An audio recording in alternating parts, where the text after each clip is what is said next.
नमस्कार दोस्तों, सभी को राम राम। आप कैसे हो? आप सभी को सबसे पहले मदर्स डे की हार्दिक शुभकामनाएं। और मैं आपको कहना चाहूँगा कि कोरोना से युद्ध लड़ना आसान भी और मुश्किल भी है। कोरोना से युद्ध लड़ना आसान भी और मुश्किल भी है। घर बैठोगे तो जीत जाओगे, यानी घर बैठोगे तो जीत जाओगे और बाहर निकलोगे तो हार जाओगे। ये दुनिया के इतिहास का पहला ऐसा युद्ध होगा जिसे घर बैठ के जीता जा सकता है।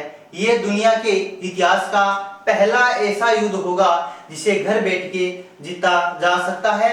हम लोग पढ़ रहे थे राजस्थान का भूगोल और आज का हमारा टॉपिक है राजस्थान का अफवाह तंत्र। बहुत ही प्यारा टॉपिक है राजस्थान का अफवाह तंत्र। सबसे पहले हम देखते हैं कि राजस्थान के अफवाह तंत्र को प्रवाह के आधार पर कितने भागों में से विभाजित किया गया है। तो सबसे पहले हम देखेंगे कि राजस्थान के अफवाह तंत्र को 3 भागों में इसे विभाजित किया गया है। कितने भागों में? यानी राजस्थान के अफवाह तंत्र को 3 भागों में बांटा गया है, जिसमें सबसे पहले हम बात करें तो दोस्तों सबसे पहले है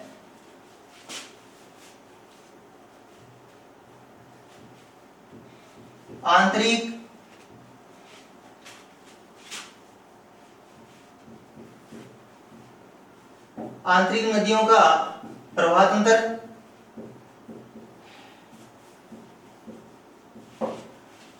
और नंबर 2 पर है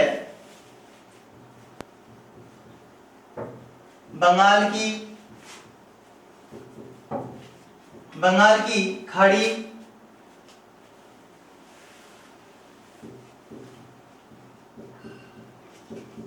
की नदियों का तंत्र। और नंबर 3 पर है अरब सागर की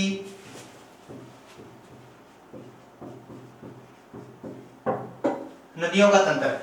यानी राजस्थान के अफवाह तंत्र को 3 भागों में से विभाजित किया गया है, यानी 3 भागों में से बांटा गया है, जिसमें सबसे पहले है आंतरिक नदियों का प्रवाह तंत्र और नंबर 2 पर है बंगाल की खाड़ी की नदियों का अफवाह तंत्र। इसके बाद में नंबर 3 पर है अरब सागर की नदियों का तंत्र। यानी वे नदियां सबसे पहले हम देखेंगे कि आंतरिक नदियों का प्रवाह तंत्र लगभग 60% क्षेत्र राजस्थान में आंतरिक नदियों का तंत्र पाया जाता है। और बंगाल की खाड़ी की नदियों का हम बात करें तो लगभग 23% है। और अरब सागर की हम बात करें तो लगभग 17% अरब सागर की नदियों का पाया जाता है। तो आंतरिक नदियों का प्रवाह तंत्र है वो लगभग राजस्थान में 60% पाया जाता है। इसके बाद में हम देखेंगे कि आंतरिक नदियों का मतलब यह है कि वे नदियां जो प्रत्यक्ष या अप्रत्यक्ष रूप से समुद्र या महासागरों तक अपना जल नहीं ले जा पाती है या फिर बीच ही रास्ते में वह विलुप्त हो जाती है। इस प्रकार की नदियों का जो तंत्र है उसे आंतरिक नदियों का प्रवाह तंत्र कहा जाता है। तो सबसे पहले हम पढ़ेंगे आंतरिक नदियों का प्रवाह तंत्र। यानी राजस्थान में कौन कौन सी आंतरिक प्रवाह की नदियां हैं और जो राजस्थान में बहुत ही महत्वपूर्ण है कि आंतरिक नदियों का जो प्रवाह तंत्र है वो लगभग 60% क्षेत्रफल में, यानी 60% का जो भाग है वह आंतरिक नदियों का है। तो सबसे पहले हम देखेंगे आंतरिक नदियों का प्रवाह तंत्र।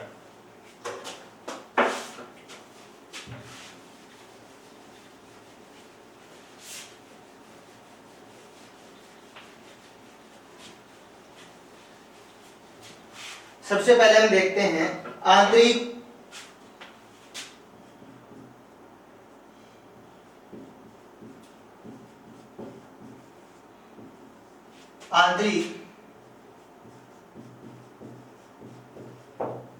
नदियों का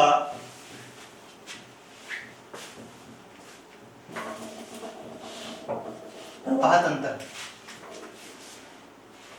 आंतरिक नदियों का प्रवाह तंत्र की हम बात करें तो सबसे पहले हम देखेंगे कि कौन कौन सी राजस्थान में आंतरिक प्रवाह की नदियां हैं। इसके लिए एक बहुत ही शानदार क्या है, ट्रिक है। और ट्रिक क्या है?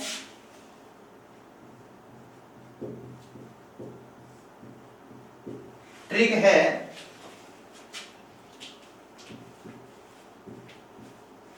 काकासंग की काकासंग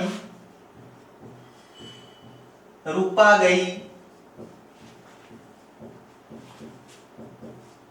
साबी मेंथा के घर, साबी मेंथा के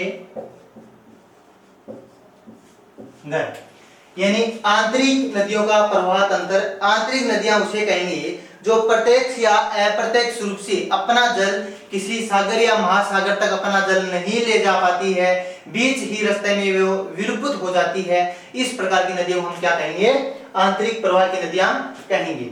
और आंतरिक प्रवाह की नदियों की जो ट्रिक मैंने बनाई है वो ट्रिक है काकासंग रूपा गई साबी मेंथा के घर। खटा गई काकासंग रूपा गई साबी मेंथा के घर। अब हम इस ट्रिक को फॉलो करेंगे और सबसे पहले हम देखेंगे कि का कोड क्या है। का कोड है दोस्तों कांकनी नदी। कौन सी नदी? कांकनी नदी। और कांकनी नदी का उद्गम होता है जैसलमेर से, जैसलमेर से। इसके बाद में का कोड है कांतली नदी। कांतली नदी, और कांतली नदी का उद्गम होता है सीकर जिले से। इसके बाद में संघ का कोड है सागरमती। कौन सी मती? सागरमती। हाँ, सागरमती है अजमेर जिले से इसका उद्गम होता है। इसके बाद में रूपा, रूपा का कोड है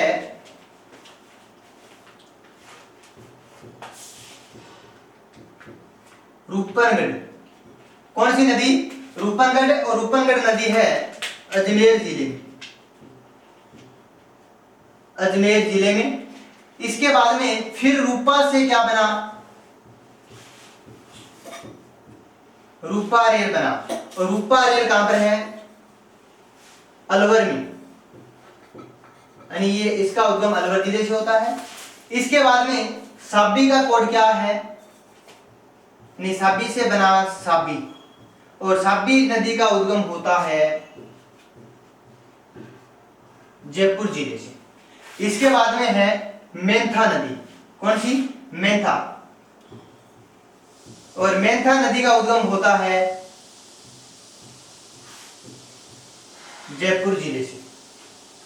इसके बाद में देखते हैं हम घर, और घर से बना घग्गर नदी। और घग्गर नदी का जो बहाव क्षेत्र है यानी प्रवाह क्षेत्र है वो राजस्थान के हनुमानगढ़ व गंगानगर जिले में है। तो हमने देखा कि काकासंग रूपा गई साबी मेंथा के घर, यानी ये अपनी ट्रिक है आंतरिक नदियों का, आंतरिक जो नदियां हैं उनकी ट्रिक है कि काकासंग रूपा गई साबी मेंथा के घर। अब हम इस ट्रिक को फॉलो करते हैं। सबसे पहले का कोड है कांकनी नदी। कौन सी नदी?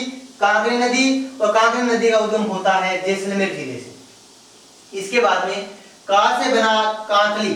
कौन सी नदी बनी? कांतली नदी। और कांतली नदी का उद्गम होता है दोस्तों सीकर जिले से। इसके बाद में संघ से बना सागरमती, और सागरमती का उद्गम होता है अजमेर जिले से। इसी तरह से रूपा का कोड बना रूपनगढ़, और रूपनगढ़ नदी का उद्गम होता है अजमेर जिले से। इसके बाद में फिर रूपा से बना रूपा रेल, और रूपा रेल मतलब रूपा रेल नदी का उद्गम होता है अलवर जिले से। इसी तरह से साबी का कोड है साबी, और साबी नदी का उद्गम होता है जयपुर जिले से। इसी तरह से मेंथा से बना मेंथा नदी, और मेंथा नदी का उद्गम होता है जयपुर जिले से। और इस प्रकार घर से कोड बना, घर का कोड बना घग्गर नदी, और जो हनुमानगढ़ व गंगानगर जिले में ये प्रवाह इसका होता है इस नदी का। तो ये हमने पढ़ी कि आंतरिक नदियों का जो प्रवाह तंत्र है लगभग 60% राजस्थान में पाया जाता है। और आंतरिक नदियां वे नदियां होती है जो प्रत्यक्ष व अप्रत्यक्ष रूप से अपना जल किसी महासागरों तक नहीं ले जा पाती है, यानी बीच ही रास्ते में वो विलुप्त हो जाती है। इस प्रकार की नदियों को हम कहते हैं आंतरिक आंतरिक नदियों का प्रवाह तंत्र, और ये है आंतरिक प्रवाह की मुख्य नदियां कि काका संग रूपा गई साबी मेथा के घर। अब हम सबसे पहले पढ़ेंगे घग्गर नदी को। किस नदी को पढ़ेंगे? घग्गर नदी को पढ़ेंगे, जो आंतरिक प्रवाह की सबसे लंबी नदी है।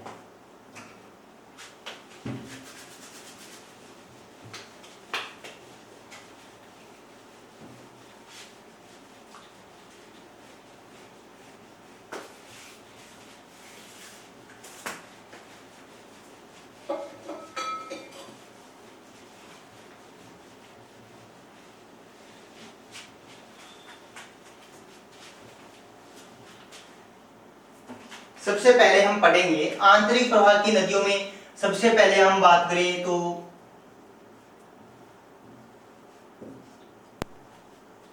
घग्गर नदी की। किसकी बात करेंगे? घग्गर नदी की बात करेंगे, जो राजस्थान में सबसे बड़ी आंतरिक प्रवाह की नदी है। देखिए, सबसे पहले घग्गर नदी का हम पढ़ेंगे कि इस नदी का उद्गम कहां से होता है। सबसे पहला जो टॉपिक है वो हमारा है घग्गर नदी का उद्गम। घग्गर नदी का उद्गम, सबसे पहले हम एक एक पॉइंट को हम पहले पढ़ेंगे। सबसे पहले घग्गर नदी का उद्गम के बारे में हम सबसे पहले पढ़ेंगे कि घग्गर नदी का उद्गम कहां से होता है। तो बहुत ही अच्छे तरह से आप समझ जाओगे कि घग्गर नदी का उद्गम कहां से होता है। तो सबसे पहले हम देखेंगे कि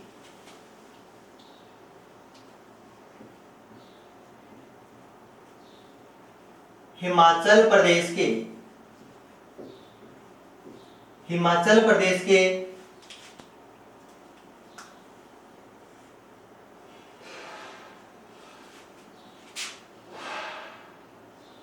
शिवालिक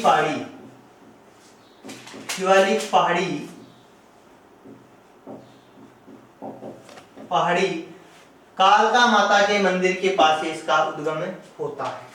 यानी सबसे पहले हमने बात की कि घग्गर नदी का उद्गम कहां से होता है। तो प्यारे दोस्तों, घग्गर नदी का उद्गम होता है हिमाचल प्रदेश के शिवालिक की पहाड़ी कालका माता मंदिर के पास से इस नदी का क्या होता है? उद्गम होता है। तो हमने सबसे पहले बात की कि इस नदी का उद्गम कहां से होता है। तो कालका माता के मंदिर के पास से हिमाचल प्रदेश के शिवालिक की पहाड़ी से इस नदी का क्या होता है? उद्गम होता है। इसके बाद में नंबर 2 पर पॉइंट है कि राजस्थान में प्रवेश कहां पर करती है। राजस्थान में प्रवेश कहां पर करती है ये नदी? राजस्थान में प्रवेश की जब बारी आती है कि राजस्थान में ये नदी प्रवेश कहां करती है, तो हम देखते हैं कि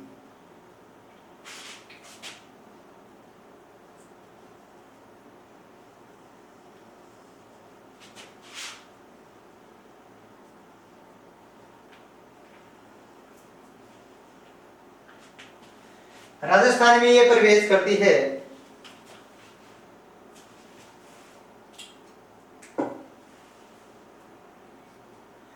टिब्बी तहसील।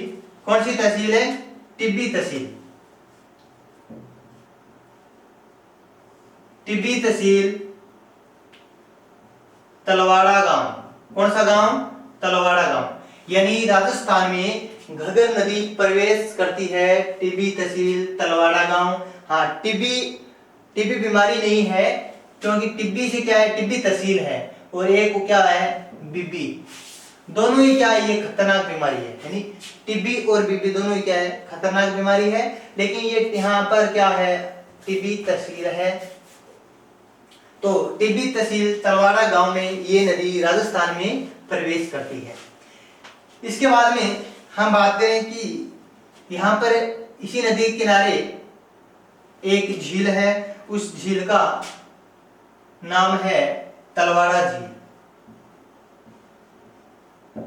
तलवाड़ा झील जो राजस्थान की सबसे निची झील है, जो राजस्थान की सबसे निची झील है। और सबसे ऊंची झील कौन सी है? नक्की झील है। तो यानी इसी झील के किनारे, इसी नदी के किनारे एक तलवाड़ा झील का निर्माण होता है। वो राजस्थान की सबसे निची झील है। और राजस्थान की सबसे ऊंची झील कौन सी है? नक्की झील है। इसके बाद हम चर्चा करें कि इसी नदी के किनारे इसी नदी के किनारे एक दुर्ग बना हुआ है। क्या बना हुआ है? दुर्ग बना हुआ है इसी नदी के किनारे, यानी इसी नदी के किनारे एक दुर्ग बना हुआ है, एक दुर्ग बना हुआ है और उस दुर्ग का नाम है बटनेर दुर्ग। कौन सा दुर्ग है? बटनेर दुर्ग। यानी तो आपसे पूछा जाए कि बटनेर दुर्ग किस नदी के किनारे बना हुआ है, तो आपको बताना है कि घग्गर नदी के किनारे बटनेर दुर्ग बना हुआ है। अब हम बटनेर दुर्ग के बारे में कुछ चर्चा करेंगे कि कुछ महत्वपूर्ण यहाँ से आपसे प्रश्न पूछे जा सकते हैं कि बटनेर दुर्ग का निर्माण किसने करवाया। तो बटनेर दुर्ग का निर्माण 285 ईस्वी में राजा भूपत सिंह भाटी के द्वारा करवाया गया था। किसके द्वारा? भूपत भाटी के द्वारा इसका निर्माण करवाया गया था, बटनेर दुर्ग का। इसके बाद में यहाँ की मुख्य विशेषता है कि इस दुर्ग के निर्माण में ईंटों का प्रयोग किया गया था। किसका प्रयोग किया गया था? ईंटों का प्रयोग किया गया था। इसके बाद में यहाँ की बहुत ही महत्वपूर्ण विशेषता यह है कि 1398 ईस्वी में इस दुर्ग पर आक्रमण किया गया तैमूर लंग के द्वारा। तैमूर लंग के द्वारा, यानी इस दुर्ग पर 1398 में तैमूर लंग के द्वारा आक्रमण किया गया। और तैमूर लंग की एक आत्मकथा है तुजुक ए तैमूरी। तुजुक ए तैमूरी। तैमूरी में इसने कहा है कि इतना मजबूत व इतना सुरक्षित दुर्ग मैंने पूरे हिंदुस्तान में कहीं नहीं देखा। तो ये किसने कहा था? तैमूर लंग ने अपनी आत्मकथा तुजुक ए तैमूरी में यह कहा था कि इतना बड़ा, इतना मजबूत व इतना सुरक्षित दुर्ग मैंने पूरे हिंदुस्तान में कहीं नहीं देखा। इसके बाद में इस दुर्ग की महत्वपूर्ण विशेषता है कि यह दुर्ग उत्तरी सीमा का प्रहरी कहलाता है। उत्तरी सीमा का प्रहरी कौन सा दुर्ग कहलाता है? बटनेर दुर्ग कहलाता है। तो इस दुर्ग की हम बात करें तो इस दुर्ग का निर्माण 285 ईस्वी में लगभग भूपत सिंह भाटी के द्वारा करवाया गया था और इस दुर्ग के निर्माण में ईंटों का प्रयोग किया गया है। और 1398 ईस्वी में इस दुर्ग पर तैमूर लंग के द्वारा आक्रमण किया गया और इसके समय ही भारत में सबसे बड़ा कत्लेआम हुआ था। और तुजुक ए तैमूरी में इसकी आत्मकथा है जिसमें इसने कहा कि इतना मजबूत व इतना सुरक्षित दुर्ग मैंने पूरे हिंदुस्तान में कहीं नहीं देखा। यह दुर्ग उत्तरी सीमा का प्रहरी दुर्ग भी कहलाता है। यह प्रश्न कई बार पूछा जाता है कि उत्तरी सीमा प्रहरी कौन सा दुर्ग कहलाता है, तो आपको बताना है बटनेर दुर्ग। कौन सा दुर्ग है? बटनेर दुर्ग है। और इसके बाद में बीकानेर के शासक सूरत सिंह ने इस पर विजय की और जब विजय की तो मंगलवार का दिन था, इसलिए इस दुर्ग का नाम बटनेर दुर्ग, हनुमानगढ़ दुर्ग इसका नाम रखा था।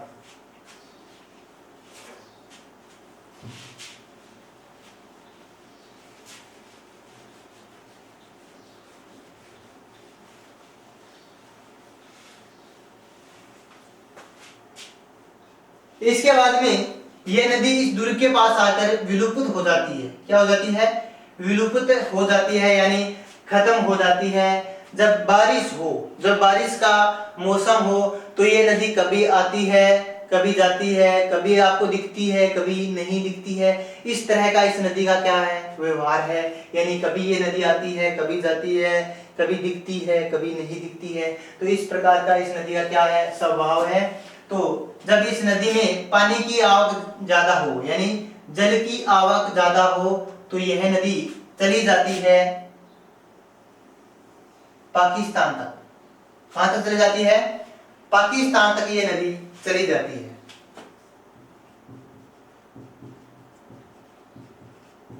पाकिस्तान तक ये नदी चली जाती है। यानी जब इस नदी में पानी की आवक ज्यादा हो, यानी बारिश के मौसम में ये नदी चली जाती है, पाकिस्तान तक चली जाती है। तो ये हमने बात की कि राजस्थान में प्रवेश करती है ये नदी हनुमानगढ़ जिला टीबी तहसील तलवाड़ा गांव में ये नदी राजस्थान में प्रवेश करती है। इसके बाद में हम चर्चा करेंगे कि राजस्थान में इसके प्रवाह क्षेत्र को किस नाम से जाना जाता है। तो राजस्थान में घग्गर नदी के प्रवाह क्षेत्र को नाली या पाट कहा जाता है। क्या कहा जाता है? नाली या पाट कहा जाता है। और पाकिस्तान की हम बात करें तो पाकिस्तान में इस नदी के प्रवाह क्षेत्र को हकरा के नाम से जाना जाता है। यानी राजस्थान में इस नदी के प्रवाह क्षेत्र को नाली या पाट कहा जाता है और पाकिस्तान में इस नदी के प्रवाह क्षेत्र को हकरा के नाम से जाना जाता है। इसके बाद में हम बात करेंगे कि ऋग्वेद में, किस वेद में? ऋग्वेद में इस नदी को क्या कहा गया है? तो ऋग्वेद में इस नदी को सरस्वती, क्योंकि ये सरस्वती नदी का अवशेष है, सरस्वती या दृष्टवती कहा गया है। यानी ऋग्वेद में इसको सरस्वती या दृष्टवती कहा गया है क्योंकि ये नदी सरस्वती नदी के क्या है? अवशेष है। इसके बाद में हम देखेंगे कि मनुस्मृति में, मनुस्मृति में इस नदी को क्या कहा गया है? तो मनुस्मृति में इस नदी को कहा गया है ब्रह्मवर्त। ब्रह्मवर्त इस नदी को कहा गया है। यानी सबसे पहले हमने पढ़ा कि इस नदी का उद्गम होता है हिमाचल प्रदेश के शिवालिक की पहाड़ी कालका माता के मंदिर के पास इस नदी का उद्गम होता है। इसके बाद में हमने पढ़ा कि राजस्थान में प्रवेश कहां पर यह नदी करती है। तो राजस्थान में यह नदी टीबी तहसील तलवाड़ा गांव हनुमानगढ़ जिले में यह नदी प्रवेश करती है। इसके बाद में ऋग्वेद में इस नदी को सरस्वती या दृष्टवती के नाम से जाना जाता है और मनुस्मृति में ब्रह्मवर्त के नाम से जाना जाता है।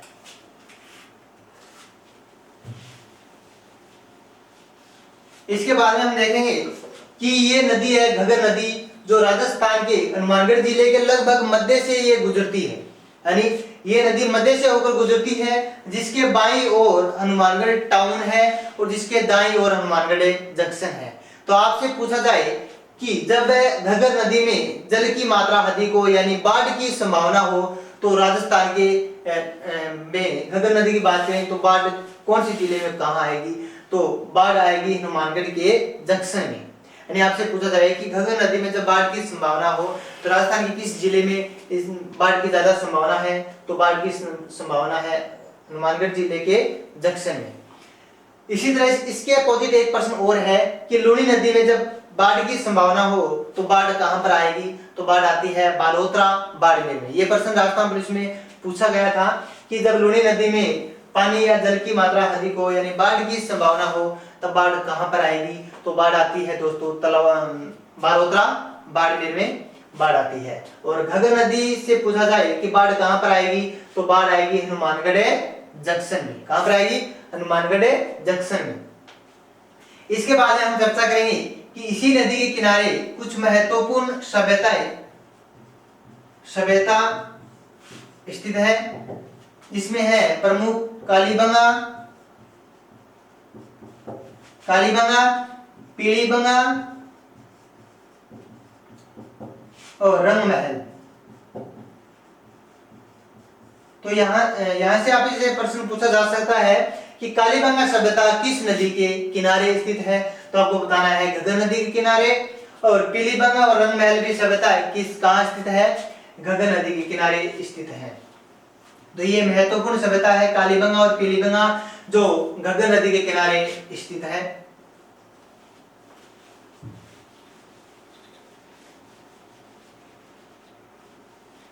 इसके बाद में हम देखेंगे कि घग्गर नदी है जो राजस्थान के हनुमानगढ़ जिले में जो नाली का प्रदेश है यानी नाली प्रदेश क्षेत्र है वहां पर मुख्य रूप से फसल चावल है।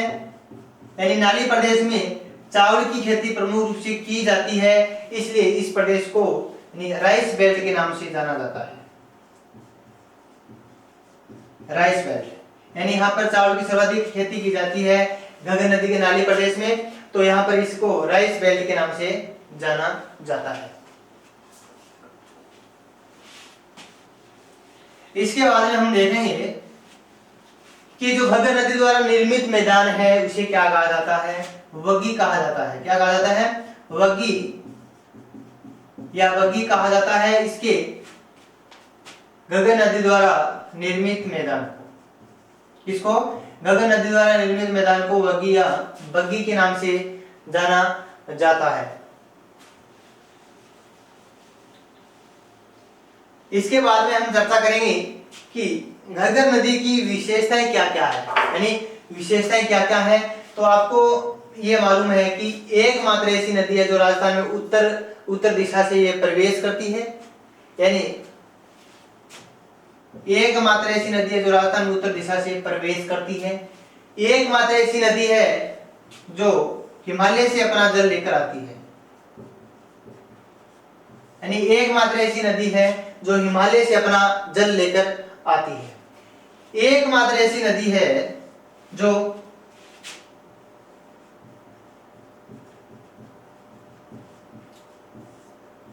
अंतरराष्ट्रीय सीमा बनाती है, यानी एकमात्र ऐसी नदी है जो उत्तर दिशा से राजस्थान में प्रवेश करती है। एकमात्र ऐसी नदी है जो अपना जल हिमालय से लेकर आती है। एकमात्र ऐसी नदी है जो अंतरराष्ट्रीय सीमा बनाती है, यानी जो राजस्थान में इसका प्रवाह क्षेत्र है। अगली इसकी विशेषता है कि इस नदी की कुल लंबाई है 465 किलोमीटर। कितनी है, 465 किलोमीटर इस नदी की कुल लंबाई है, यानी तो घग्गर नदी की कुल लंबाई है 465 किलोमीटर। और इसके बाद में हम देखेंगे कि इस नदी के उपनाम क्या क्या है, यानी उपनाम। सबसे पहले हम देखेंगे घग्गर नदी के उपनाम क्या है। उपनाम की जब बात आती है तो इस नदी को मृत नदी भी कहते हैं, मृत नदी भी कहते हैं, नट भी कहते हैं, सोतर भी कहते हैं और राजस्थान का शोक भी कहा जाता है। राजस्थान का शोक भी कहा जाता है, यानी इस नदी को मृत नदी, नट नदी, सोतर नदी और राजस्थान का शोक, किस नदी को कहा जाता है, घग्गर नदी को कहा जाता है। तो आपसे पूछा जा सकता है कि राजस्थान का शोक किस नदी को कहा जाता है, तो घग्गर नदी को कहा जाता है। और आपसे पूछा जाए कि मृत नदी किस नदी को कहा जाता है, तो घग्गर नदी को कहा जाता है। सोतर नदी, नट नदी, ये घग्गर नदी के क्या है, उपनाम है।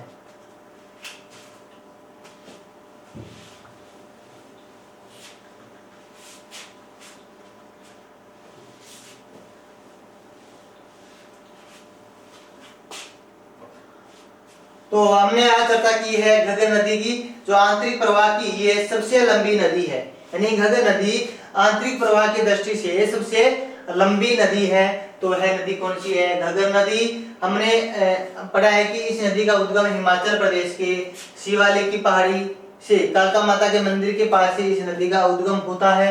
यह राजस्थान के पंजाब और हरियाणा में बहने के बाद ये नदी टिब्बी तहसील तलवाड़ा गांव हनुमानगढ़ जिले में ये प्रवेश करती है, जिसके किनारे तलवाड़ा झील है जो राजस्थान की सबसे निचली झील है। इसी झील के थोड़ा सा आगे और चलें तो इसी झील के किनारे हनुमानगढ़ दुर्ग है, यानी कौन सा दुर्ग है, भटनेर दुर्ग है, जो इसी नदी के किनारे है, जिसका निर्माण भूपत सिंह भाटी ने 285 ईस्वी में करवाया था। इसके बाद में इस नदी के प्रवाह क्षेत्र को राजस्थान में नाली या पाट कहा जाता है, जबकि पाकिस्तान में इस नदी के प्रवाह क्षेत्र को हकरा के नाम से जाना जाता है।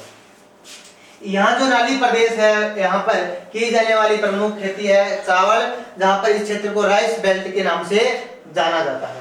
जब पानी की मात्रा यानी आवक ज्यादा हो, यानी तो इसका पानी चला जाता है पाकिस्तान, यानी गंगानगर के नूपगढ़ सूरगढ़ तहसील से होकर ये पानी चला जाता है पाकिस्तान में चला जाता है। और पाकिस्तान का स्थान है फोर्ट अब्बास। कौन सा है, फोर्ट अब्बास। फोर्ट अब्बास तक इसका पानी चला जाता है, जहां पर इसके प्रवाह क्षेत्र को कहा जाता है अकरा। क्या कहा जाता है, अकरा के नाम से जाना जाता है। इसके बाद में ये पाकिस्तान में एंट्री करती है। और इससे पहले कि इस नदी की विशेषताओं की हमने बात की कि एकमात्र ऐसी नदी है जो उत्तर सीमा से प्रवेश करती है, एकमात्र ऐसी नदी है जो हिमालय से अपना जल लेकर आती है, एकमात्र ऐसी नदी है जो अंतरराष्ट्रीय नदी है जो राजस्थान में प्रवाहित होती है, यानी राजस्थान की हम बात करें तो। और ऋग्वेद में इसका साक्ष्य मिला है, सरस्वती दृष्टवती कहा गया है, और मनुस्मृति में कहा गया है ब्रह्मवती के नाम से जाना गया है। और इस नदी की कुल लंबाई है 465 किलोमीटर। तो हमने तो इसका जो प्रवाह क्षेत्र यानी मुख्य दो जिले हैं गंगानगर और हनुमानगढ़ जिले हैं। गंगानगर में